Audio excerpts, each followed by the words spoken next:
เห็นกันไปแล้วใช่ไหมครับว่าในการใช้ในเรื่องของพวกโน้ตบุ๊กแล้วก็โปรเจกต์เป็นอย่างไรตรงนี้แหละพอเราต้องการที่จะให้ AI มาช่วยในเรื่องของงานวิชาการอื่นๆแบบเป็นรูปธรรมจากการที่ว่าเราบอกว่าให้ AI ช่วยแยกย่อยออกมาเป็นขั้นเป็นตอนตรงนี้นี่คือตัวอย่างอันดับแรกก็คือสมมติผมต้องการให้มันอธิบายในเรื่องของอินซูลินถ้าเป็นแบบเด็กนักศึกษาทั่วไปหรือว่าคนที่หาจากมหาวิทยาลัยมานานแล้วก็เห็นว่าเราก็อาจจะให้มันแทนด้วยเป็นลูกกุญแจแม่กุญแจแล้วก็เป็นภาพฟิกเกอร์แบบง่ายๆเข้าใจได้ทั่วไปเราสามารถสั่งต่อได้ว่าขอให้มันมีความยากขึ้นมาแบบ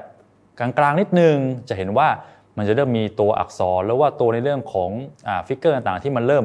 ลึกซึ้งมากขึ้นเช่นจากแม่กุญแจก็กลายเป็นรีเซพเตอร์ขึ้นมาแล้วก็พวกโมเลกุลต่างๆก็เริ่มเปลี่ยนแปลงไปแล้วก็เริ่มมีคำศัพท์ที่เป็นวิชาการมากขึ้น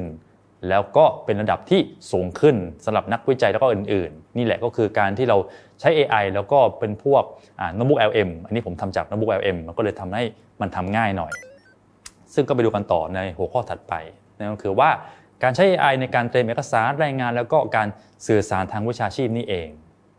ต้องเข้าใจก่อนว่า AI มันมีความสามารถในภาพรวมที่ค่อนข้างดีมากสำหรับการทำเอกสารแล้วก็รวบรวมตรงนี้นี่คือภาพรวมทั้งหมดมาเจาะลึกแต่ละอันกันดูต้องเข้าใจก่อนว่า AI มันคือ large language model ซึ่งมันสามารถที่จะชำนาญในเรื่องของตัวอักษรพวกนี้อยู่แล้วเราขอให้เขาช่วย draft หรือว่าช่วยร่างเอกสารทำเป็นเอกสารหรือว่าสั่งงานไปในที่เป็นตัวอักษรเขาทำได้ง่ายและอย่าลืมว่าต้องการแบบไหนสื่อสารเชิงวิชาการระดับในบุคลากรด้วยกันสื่อสารเชิงให้ประชาชนคีย์เวิร์ดคือต้องการเป็น academic หรือวิชาการหรือแบบมืออาชีพหรือเพื่อประชาชนอย่าลืมใส่คำนี้ในการให้เขาช่วยร่างคำเสมอและอื่นๆในการทำเป็นพวกรายงานออกมาอย่างอัตโนมัติหรือว่าใช้ในการส่งข้อมูลส่งข้อความแปะบอร์ดพวกนี้ที่โรงพยาบาลหรือว่าแปะบอร์ดสุขภาพสำหรับที่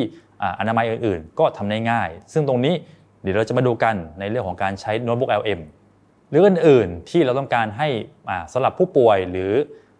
บุคลากรทางการแพทย์แล้วก็ส่งเสริมการเรียนรู้แล้วก็ทางด้านสุขภาพตรงนี้นี่เองจากที่ผมว่ามาทั้งหมดเมื่อกี้ฟังดูน่าเบื่อแล้วใช่ไหมล่ะเริ่มง่วงนอนกันแล้วใช่ไหมครับเรามาดูในเรื่องของตรงนี้ในการทำจริงเลยดีกว่าในโน้ตบุ๊ก LM ตอนนี้เราอยู่ที่หน้าจอของโน้ตบุ๊ก LM แล้วสำหรับตรงนี้จะเป็นในเรื่องของที่ผมลองทำในเรื่องของไทรอยด์นะครับในเรื่องของเภสัชวิทยาของไทรอยด์ดูเป็นอย่างไรบ้าง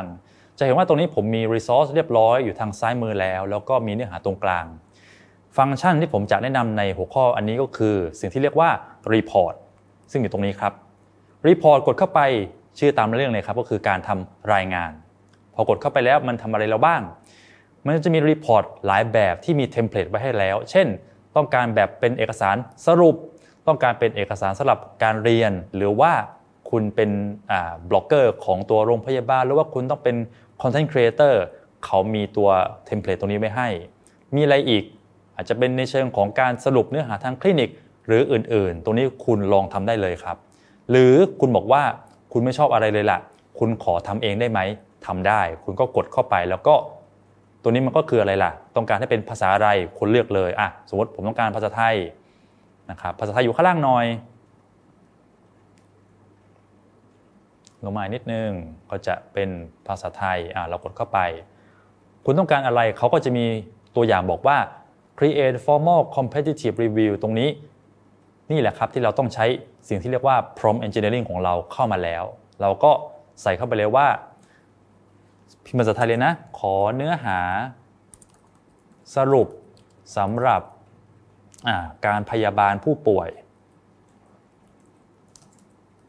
ขั้นต้นเนื้อหาไม่ยากเกินไปใช้สอนผู้ป่วยขอสรุปเป็นตารางด้วยจะดีมากเราลองทำแค่นี้คร่าวๆแล้วเราก็ generate ตรงนี้ generate มันก็จะใช้เวลาสำหรับ report ไม่นานเท่าไหร่เดี๋ยว generate เสร็จแล้วเรามาดูผลกันว่ามันจะเป็นอย่างไรอดใจรอสักครู่ครับเอาละครับเนื้อหาเสร็จเรียบร้อยแล้วจะเห็นว่าตรงนี้พอมันเสร็จตรงที่มันหมุนอยู่ก็จะหยุดหมุนมาดูกันแล้วว่ามันจะเป็นอย่างไรกดเข้าไปเลยตรงนี้ก็จะเป็นเนื้อหาที่เอามาให้เราดูเมื่อกี้เราบอกว่าเราขอเป็นเนื้อหาสรุปใช่ไหมล่ะแล้วก็เป็นแบบไม่ยากเกินไปเห็นไหมฮะ คู่มือการดูแลและความรู้ผู้ป่วยโรคไทรอยด์แสดงว่าตรงตามเนื้อหาที่เราใส่เข้าไปว่าขอเป็นเนื้อหาให้ความรู้แล้วก็บอกว่าในฐานะพยาบาลผู้เชี่ยวชาญแสดงว่าตรงประเด็นเหมือนกันนี่แหละคือการทำ prompt engineering นิดนึงในการใช้ฟังก์ชันตรงนี้แล้วก็จะมีเนื้อหาออกมาเยอะแยะไปหมดเลยว่ามันคืออะไรยังไงนะครับแล้วก็ไล่ลงมาดูเรื่อยๆเห็นไหมว่าเป็นประเด็นมีเป็นตารางด้วยทำให้เราสั่งเป๊ะเลยเหมือนเดิมสมมุติว่าเราชอบว่าล่ะเราจะเอาไปใช้ต่อเราทำยังไงปุ่มนี้ครับโชว์พร้อมก็ได้ว่าเราใช้พร้อมอะไรลงไปหรือกดตรงนี้เป็นการ Copy เนื้อหาทั้งหมดตรงนี้เลยพร้อมที่จะเอาไปวางใน Microsoft Word แล้วก็พร้อมใช้งานทันทีนี่แหละครับคือการสรุปเนื้อหาอย่างรวดเร็วโดยการใช้ตัว Notebook LM ฟังก์ชัน Report ง่ายๆลองทำกันดูครับว่าเป็นอย่างไรแล้วมาดูในตอนสุดท้ายครับว่าต้องระวังอะไรบ้างในการใช้ AI ในการวิชาการแล้วเจอกันใหม่ครับ